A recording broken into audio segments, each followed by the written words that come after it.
Assistant سب inspector Liaquat Ali, assistant سب inspector جہاں زیب اور اسسٹنٹ سب انسپکٹر محمد حارث نے رواں برس یعنی کہ اسی سال 31 مارچ کو 4 افراد کو سرکاری پولیس موبائل میں کراچی کے علاقے ٹیپو سلطان سے حراست میں لیا اور بعد میں انہیں 4 لاکھ روپے لے کر چھوڑ دیا. یعنی کہ غیر قانونی طور پر آپ نے 4 لوگوں کو حراست میں لیا، ان کو موبائل میں بٹھایا، گھمایا پھرایا، ہراساں کیا اور 4 لاکھ روپے رشوت لے کر آپ نے انہیں چھوڑ دیا. دوسری جانب ایک رپورٹ اور ہے، سندھ میں کچے کے ڈاکوں کے خلاف آپریشن سے خاطر خواہ نتائج نہ حاصل ہونے پر پولیس نے شکارپور سمیت دیگر علاقوں میں تعینات پولیس اہلکاروں کے خلاف خفیہ انکوائری کی تھی اور جرائم پیشہ افراد کی سہولت کاری کے الزام میں 79 پولیس اہلکاروں کو عہدوں سے ہٹایا گیا تھا. یہ ابھی جب کچے کے ڈکیتوں کے خلاف جو خلاف ایکشن ہو رہا تھا، یہ اس وقت کی بات ہے. اچھا جی، گزشتہ سال سپریم کورٹ میں محکمہ پولیس کے اہلکاروں کے جرائم میں ملوث ہونے کے خلاف مقدمے کی سماعت کے دوران صوبائی حکام کی جانب سے 12,000 ایسے پولیس اہلکاروں کی فہرست پیش کی گئی جو جرائم اور طاقت کو غلط استعمال کر رہے تھے، مطلب طاقت کا غلط استعمال کر رہے تھے. اچھا، دوسری جانب کراچی مجرمانہ سرگرمیوں میں ملوث ہونے کے الزام میں سندھ پولیس کے 11 افسران اور اہلکاروں کو معطل کیا گیا. سندھ پولیس کی جانب سے جاری نوٹیفیکیشن کے مطابق معطل کیے گئے افسران و اہلکاروں کو بی کمپنی بھیجا گیا. بی کمپنی بھیجے جانے والوں میں ایسٹ زون کے 3 انسپکٹر اور 3 سب انسپکٹر شامل ہیں. مطلب ابھی یہ جو بات ہو رہی ہے نا، یہ سب پولیس کی جانب سے ہی کارروائی کی جا رہی ہے. اچھا جی، ایک رپورٹ اور ہے، سندھ پولیس کے درجنوں افسران و اہلکار جرائم پیشہ عناصر کے سرپرستی میں ملوث نکلے. آئی جی سندھ کے احکامات پر کالی بھیڑوں کے خلاف بڑی کارروائیاں سامنے آئیں، جس میں سندھ پولیس کے 16 افسران و اہلکاروں کو انکوائری کے بعد سزائیں دی گئیں. ان افسران و اہلکاروں پر منشیات فروشوں، گٹکا ماوا ڈیلرز کی سرپرستی، جبکہ کچھ افسران پر ایس ایچ اوز اور ہیڈ مورر سے بھتہ لینے کے الزامات بھی تھے. یعنی کہ پولیس میں ایسے لوگ بھی ہیں جو ایس ایچ اوز اور ہیڈ موررز تک سے بھتہ لیتے ہیں کہ آپ کا یہ تھانہ ہے، اس تھانے سے ہمیں اتنا پیسہ چاہیے. اب یہ جو ایس ایچ او کو اور ہیڈ موررز کو جو بلیک میل کر رہا ہے، ان سے بھتہ لے رہا ہے. اب آپ خود اندازہ لگائیں کہ وہ کون لوگ ہوں گے، ان کی کیا ورتھ ہوگی. اچھا جی، ایک رپورٹ اور ہے، یہ بھی آج انہی دنوں کی ہے، انہی 4-5 مہینے پرانی ہے. کراچی پولیس نے منظم جرائم میں ملوث افسران اور اہلکاروں کے خلاف ایکشن لیتے ہوئے 34 پولیس افسران اور اہلکاروں کو معطل کر دیا ہے. معطل ہونے والوں میں 3 ایس ایچ او شامل ہیں، اس میں بھی 3 ایس ایچ او شامل ہیں. بھائی، آئی جی سندھ کی بنائی گئی ٹاسک فورس کی شکایت پر ایکشن لیتے ہوئے حکام نے 18 تھانوں کے ہیڈ موررز معطل کیے. 18 تھانوں کے. پولیس جو ہوتی ہے نا، وہ اس کا جو سلوگن ہوتا ہے نا، وہ امن، تحفظ، تنظیم، مستحکم، عوام کو ریلیف دینا کام ہوتا ہے. مطلب اب جو پولیس اگر پکڑتی ہے نا شہریوں کو، اگر ڈبل سواری ٹرپل سواری پہ پکڑ لیا یا کسی ناکردہ جرائم پہ شک کی بنیاد پر پکڑ لیا اور انہوں نے دیکھا کہ یہ جو پکڑے گئے جو افراد ہیں، ملزمان کہہ رہا ہوں، یہ جو افراد ہیں یہ مطلب ان جرائم میں ملوث نہیں ہیں، چلو رگڑے میں آ گیا، اب ان کو چھوڑنے کا وقت ہے، تو ان کو ایسے رخصت نہیں کیا جاتا ہے، پر ہیڈ چارجز لگائے جاتے ہیں. مطلب اگر 4 لوگ ہیں نا تو ان کے اوپر پر ہیڈ کے حساب سے وہ لگاتے ہیں کہ بھائی چلو ایک کام کرو، 5-5 ہزار روپے پر ہیڈ دو اور جاؤ. یعنی کہ 20,000 روپے تم چاروں دو اور چلے جاؤ. ڈبل سواری ٹرپل سواری پہ اگر کاغذات نہ ہونے پر یا شناختی کارڈ نہ ہونے پر یا لائسنس کچھ بھی ہونے پر XYZ، اب اگر آپ چلان ہو آپ کا، اگر آپ اس کو مڑ کے دیکھیں نا چلان کو، تو 131 جو ہیں وہ چلان کی شکیں ہیں. مطلب 131 معاملات ہیں جن کے اوپر آپ کا چلان ہو سکتا ہے. تو ان 131 میں ایک چھوٹا سا ہیلمٹ بھی ہے، انڈیکیٹر ہے بائک کا، اگر وہ انڈیکیٹر نہیں چل رہا، انڈیکیٹر ٹوٹا ہوا ہے، ہیڈ لائٹ نہیں چل رہی، ہیڈ لائٹ ٹوٹی ہوئی ہے، مڈگارڈ ٹوٹا ہوا ہے، فٹ ریسٹ، مطلب اتنے چلان ہیں نا کہ بندہ گڈی چلائے کہ چلان کٹائے. یہ معاملات ہیں. تو وہ ان کے حساب سے بھی جو ہے نا، وہ ان کو پر ہیڈ کے حساب سے ٹریٹ کیا جاتا ہے کہ بھائی چلو تم 3 ہو نا تو پر ہیڈ 500 روپے دو اور جاؤ.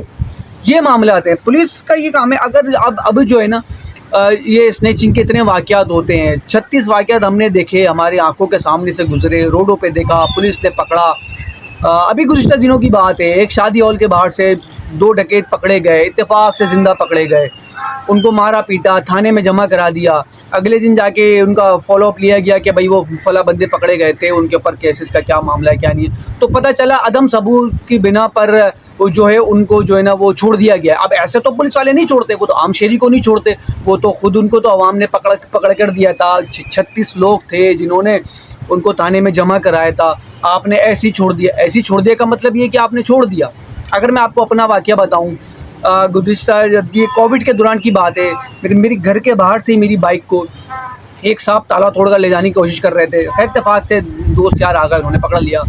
15 پہ کال کی, پولیس آ گئی, تھانے لے گئے. اب تھانے لے جانے کے بعد مجھے تھانے سے کال آتی ہے اور مجھ سے پوچھا جاتا ہے کہ بھائی اس کا کیا کرنا ہے.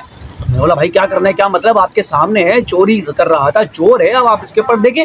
تو مجھ سے کہا جاتا ہے کہ بھائی جب تک آپ کی مدیت میں کیس نہیں ہوگا تو ہم کچھ نہیں کریں گے. مطلب میری ہی مدیت لازمی ہے, آپ بھی تو گواہ ہیں نا.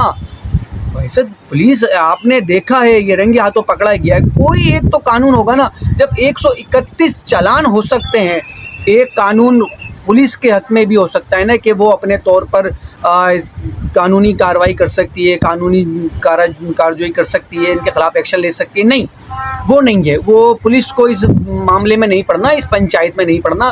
آپ نے بندہ ضبط کرایا تھا, اب آپ اس کو ریلیز کرنا ہے. اچھا جی, ایک رپورٹ اور ہے میرے پاس, اور وہ رپورٹ ہے یہ جو گزشتہ دنوں جو پاکستان میں جو غیرت کے نام پہ جو خواتین کا جو قتل ہو رہا ہے, ان کو مارا جا رہا ہے. تو پاکستان میں گزشتہ برس کم از کم 405 خواتین کو نام نہاد غیرت کے نام پر قتل کیا گیا ہے. Human rights commission of Pakistan HRCP کی رپورٹ کے مطابق ان واقعات کا دائرہ صرف دیہی یا غریب علاقوں تک محدود نہیں بلکہ بڑے شہروں اور بیرون ملک مقیم پاکستانی برادریوں تک پھیلا ہوا ہے. جبکہ 2016 میں ایک قانون منظور کیا گیا تھا جس کے تحت متاثرہ خاندان کو قاتل کو معاف کرنے کا اختیار ختم کر دیا گیا تھا. یعنی کہ ایک قانون پاس کیا گیا تھا جس میں اگر ایک قاتل پکڑا جاتا ہے جس نے غیرت کے نام پر قتل کیا گیا ہے, جس خاندان کا وہ افراد قتل ہوا ہے, تو ضروری نہیں ہے کہ وہ اس کے خلاف مقدمہ کرے. جیسے کہ میں نے ابھی آپ کو بتایا, یہ ایک قانون پاس ہوا ہے کہ اس قاتل کے خلاف جو ہے نا وہ پولیس ڈائریکٹ کارروائی کرے گی, اس کے خلاف ڈائریکٹ قانونی کارروائی جو ہوگی. مگر اس کے باوجود ان واقعات کی تعداد میں کمی آنے کی بجائے اضافہ ہی ہو رہا ہے. اچھا, جبکہ یہ 2005 جو یہ کیسز ہیں نا, یہ وہ ہیں جو پولیس کی جانب سے جب ڈیٹا دیا گیا ہے, یہ وہ ہیں جو پولیس کی جانب سے ڈیٹا دیا گیا ہے. جبکہ بہت سارے کیسز تو ایسے ہوتے ہیں جو سفید پوش لوگ ہوتے ہیں, جو ڈرے ہوئے سہمے ہوئے لوگ ہوتے ہیں, جو ڈرتے ہیں گھبراتے ہیں. کس کی وجہ سے, کس سے, ان پولیس والوں کی وجہ سے. کیونکہ یہ جو پولیس والے ہیں نا, یہ دیکھتے ہیں سامنے والے کو کہ بھئی یہ شریف ہے, یہ قانونی کارروائی کرے گا تو ہم اس کو پھنسا سکتے ہیں, یہ ہمارے جب بار بار تھانے بلایا جاتا ہے. اب ایک شریف آدمی کے لیے نا بڑا مشکل ہوتا ہے, اس کی ایک عزت ہوتی ہے, اس کو خاندان والے تو خاندان والے, اس کے محلے والے بھی نا اس کو شک کی نگاہ سے دیکھ رہے ہوتے ہیں. اوہ, اس کے گھر کے باہر پولیس آئی ہے, ضرور اس یہ کرپٹ ہوگا, ضرور اس کی طرف سے کوئی معاملات ہوں گے. تو اس وجہ سے جو نا بہت سارے لوگ تو کیسز کراتے ہی نہیں ہیں. مر گیا, اوکے یار فائن یار, چلو چھوڑو دفعہ کرو یار, مر گیا تب بھائی موت دے دی, ہارٹ اٹیک کا دے دیا, بھائی رات کو سوئے تھے صبح نہیں اٹھے, بس کرایا, کفن دفن کیا, نماز جنازہ کی, یہ جا وہ جا, دفنا دیا, ختم کر دیا. 36,000 کیسز تو ایسے ہیں جو کہ رپورٹ ہی نہیں ہوتے. تو لہٰذا اب یہ جو شرجیل انعام میمن صاحب کی جو غلط فہمی ہے, اللہ کرے کوئی عقل مند انسان ان کو جا کے بتا دے کہ سر جی آپ یہ جو جس سندھ پولیس کی آپ گن گا رہے ہیں وہ اتنے گن ہیں, اس کے اندر اتنے معاملات خراب ہیں. سر اگر کراچی میں امن قائم کرنا ہے تو سب سے پہلے سندھ پولیس کا محکمہ صحیح کرنا ہوگا, اور وہ اس وقت صحیح ہو سکتا ہے جب یہاں پہ 36,000 غیر مقامی پولیس کو بھرتی کرنے کی بجائے 5,000 مقامی بھرتی کر لیے جائیں, جن کو پتہ ہو کہ کس طریقے سے بات کرنی ہے, کس طریقے سے ٹریٹ کرنا ہے. ان کا مقصد یہاں پر آ کر مچھ موڑ کمائیاں نہیں, یہاں پہ لوگوں کو امن و امان دینا ہو, ان کا تحفظ کو یقینی بنانا ہو. السلام علیکم.